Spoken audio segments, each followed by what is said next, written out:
Well guys, I will say I am pretty jealous of everybody that lives down south, watching a lot of the YouTube channels and seeing a lot of pictures on Instagram that everybody in Florida is hanging out with the reptiles outside and not happening up here in the Midwest for quite some time. Kind of got blasted with about 10 inches of snow in the last couple of days and it has been a nightmare to get around. So other than that, everything else is going pretty well in the room. Appreciate you guys coming back for another video. I appreciate the support on the channel, and we're just gonna go through and look at some of the boas. And we have to stay in the 84-degree room, which is nice, seeing that it is 9 degrees outside. But we'll start off with the Ghost. This is my female, 2017. She is het for albino. I would say 100%, but not sure. But maybe in the future we'll see what happens. So I love the Ghost Boas. I think they're very underrated. I'm seeing more and more stuff getting added to the Ghosts, which is awesome. I know a lot of you guys, or some of you guys on the channel, own a Ghost, which is awesome. I think more people should add one into their collection. She has a lot of speckling on her, which is totally random. I see some Ghosts with a lot more and then with a lot less. So if you don't like the speckling on them, you can probably find one with much less or without them. She's getting a little bit more as she grows up, which is cool. I do like that feature on a lot of the snakes because it just seems unique and random.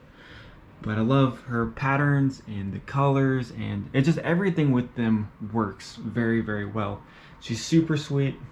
She's a really, really good eater, which we have to feed all of the big boas here pretty soon. So we're just gonna go around and kind of check out some of the snakes. And she loves to be out and about and hang out.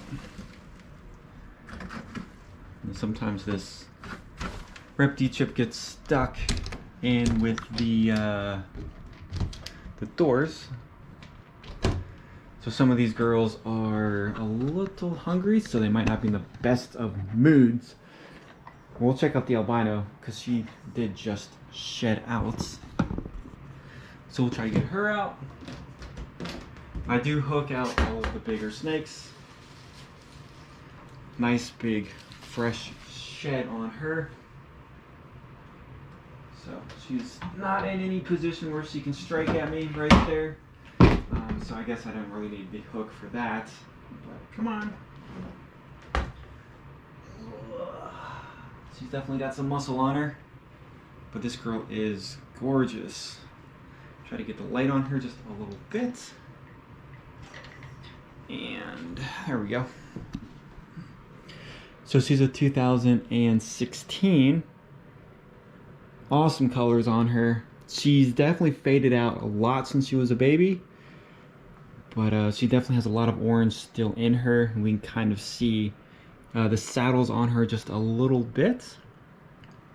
Nice whites on the peaks, and then a lot of nice oranges around her as well. So not as nice of patterns or as bright as patterns as the ball python albinos, but she looks good nonetheless. Now in a couple of years I don't know how much more she will fade out. Hopefully not too much, but it does happen, and I think a lot of people like to go a different route other than the albinos, just for the coloration's sake on them. But a lot of snakes do look good with different morphs in them with the albinos. So she obviously does not want to hang out with us, so we'll put her back.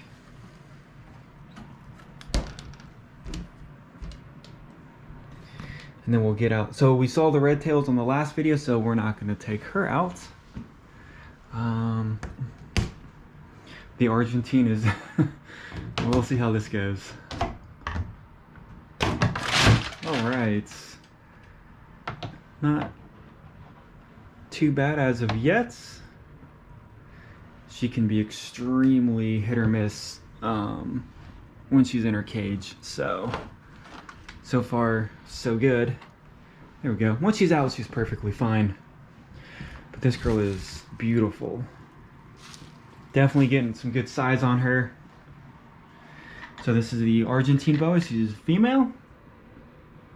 And also known as a BCO. So I do believe these are their own subspecies, like the BCC and the BIs. And these get quite large. So I mean, I would love to get another one of these, but the pricing on them right now have gone up so much that I'll probably wait another couple of years and hope the pricing has gone down. But man, she is gorgeous. They do change colors from when they're babies to their adult stages. So this is definitely her adult colors. And they do look very pretty when they are babies as well. But not a solid black. Very dark, nice whites. And we can definitely see a lot of her pattern still on her. So you see she's extremely strong. Going for something to hang on to. Well, let's not go in there. Don't want her to knock that over, but beautiful, beautiful patterns, colors on her. And then there's her tail right there.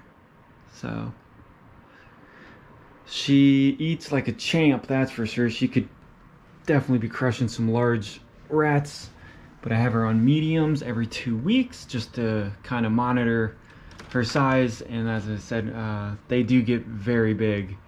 I've seen a few on Instagram where they're probably hitting 10, 11 feet, and they definitely weigh a lot. So really excited to watch her grow up. I don't know, she's 2017. I don't know if I mentioned that as well.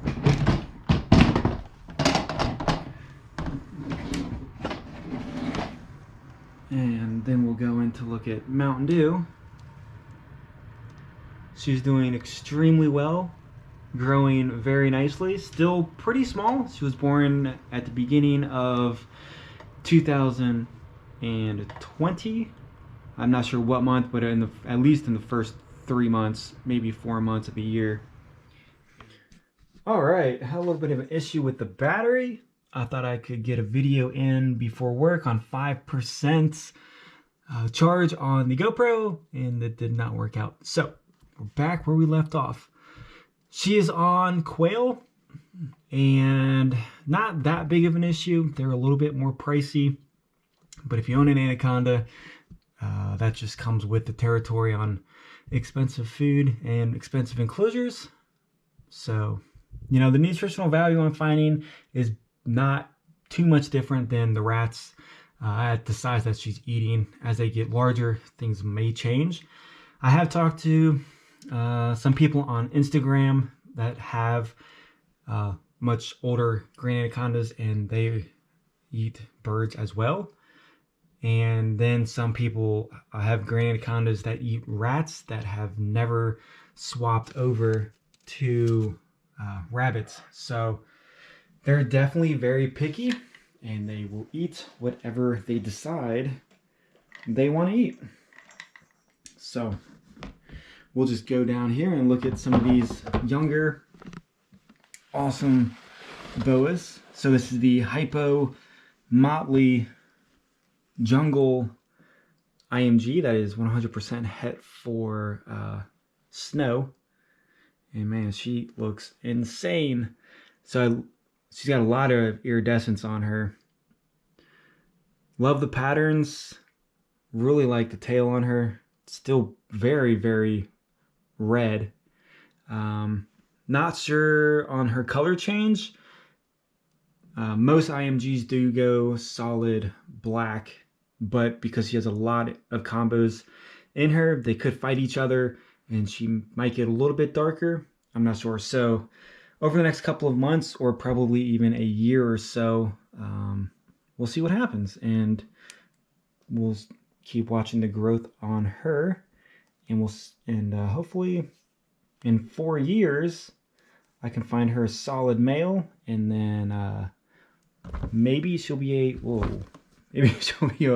good breeder. But we just got to make sure everything is nice and healthy with her. as that time comes. So a lot of these smaller ones, a lot of these smaller boas, they're wild. They're kind of a little bit more difficult to handle than the adults at times. Sometimes you feel like you're gonna break them. So this girl right here is the Jungle Hypo Pastel. And I know she doesn't have anything het in her, but man, she is just a beautiful snake altogether. Awesome colors, nice bright tail, really good markings on top from the jungle, and just everything about her is just awesome. So definitely a couple boas on the different extremes, on colorations that is, but I really wish this GoPro picked up better contrasts close up.